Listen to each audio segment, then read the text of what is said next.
তোমার কাজ তুমি করে এখান থেকে একটা দারুণভাবে ইনকাম করতে পারবে, সেটা স্যার তোমাকে ডিসকাস করবে। যখন এটা বললাম, আপনি এবারে সিনিয়রের সঙ্গে একটা ডেট নিয়ে আপনি ওই ডেটটা বলে দিলেন কখন সেমিনার হয় বা কখন 1:1 সিনিয়র হয়ে প্রোগ্রাম করবে, সেখানে ভিজিট করে দিলে পোক্তভাবে যখন প্রেজেন্টেশন দিল তাহলে ক্লিয়ার হয়ে গেল। যদি আপনি ইনকাম করেন, আপনি সিনিয়র হন, লিডার হন, নিজে প্রোগ্রাম দিতে পারেন, তাহলে আপনি ওখানেই বসে ওকে প্ল্যান দিয়ে পুরো ক্লিয়ার করে দিলেন। যদি আপনার দ্বারা সম্ভব না হয়, আপনার সেই ইনকাম না থাকে, তাহলে আপনি সিনিয়রের সাপোর্ট নিয়ে ইনডিরেক্টলি ওকে ওইভাবে ইনভাইট করে দিলেন, সিনিয়রের ঢাঁচায় ফেলে দিলেন, সিনিয়রকে প্রোগ্রাম দিয়ে হলের মধ্যে ভিড়ের মধ্যে 1:1 যেভাবে সম্ভব হলো বললে, তাহলে কি হলো, ইনভাইটটা পুরো হয়ে গেল এবং প্রপার ইনভাইট হলো। যদি এইভাবে ইনভাইট করতে পারেন, 100টা জয়েনিং হবে, 100টা জয়েনিং হবে প্রপার ওয়েতে। এইভাবে ঝোপ বুঝে কোপ মারতে লাগবে, তাহলে কিন্তু আপনি ইনভাইটটা এভাবে করতে হবে। আর লিস্ট বাড়াতে লাগবে, এইভাবে ইনভাইট করতে লাগবে, আর প্ল্যান শো করাতে লাগবে সিনিয়র কাছে এসে বা হলের মধ্যে এসে। প্ল্যান হয়ে যাওয়ার পর এই 3 নম্বর কাজ অবধি আপনারা করেন, 4র্থ নম্বর কাজটা করেন না, 5ম নম্বর কাজটা করেন না।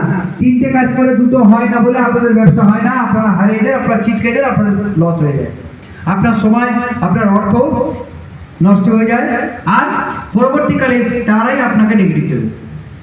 যাকে আমি প্ল্যান দিলাম, সিনিয়রের সামনে ইনভাইট করলাম, লিস্ট বানালাম, প্ল্যান দেওয়ার পর তার কাছে গিয়ে ঠিক টাইমে ফলো আপ দিতে হবে। ফলো আপ মানে সিনিয়রের সঙ্গে আলোচনা করিয়ে দেওয়া, জিজ্ঞাসা করে দেওয়া কবে জয়েনিং করছে, কি সমস্যা, কেন জয়েনিং করছে না, কি প্রবলেম রয়েছে, নিজে পারলে ফলো আপ দেওয়া বা সিনিয়রের সঙ্গে ফলো আপ করিয়ে দেওয়া। সিনিয়র নাই, আমি আছি, সিনিয়রের সঙ্গে ফোনে কথা বলিয়ে দেওয়া।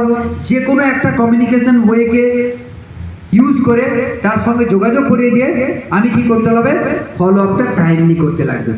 ফলো আপ যদি টাইমলি না করি, তাহলে কিন্তু আমার স্বাদ পাবো না, কাজ সাকসেস হবো না। চা আর দুধ ঠান্ডা খেলে বেশি উপকার হয়, তাই তো? চা ঠান্ডা খেতে হয়, শরবত গরম খেতে হয়, কি চা ঠান্ডা খেতে হয় তো? এক্ষুনি চা দিয়ে গেছেন, আপনারা আধ ঘন্টা পরে খেয়েছেন তো, না সঙ্গে সঙ্গে খেয়েছেন? সে কি চা সঙ্গে সঙ্গে খেয়েছেন? পরে খেলে কেমন লাগতো? সঙ্গে সঙ্গে খেলে গরম গরম দারুণ জিভে স্বাদ পেলেন এবং এনার্জেটিক হলো। প্ল্যান শুনে যখন হল থেকে বেরোলো, গরম গরম থাকে, আপনাকে গরম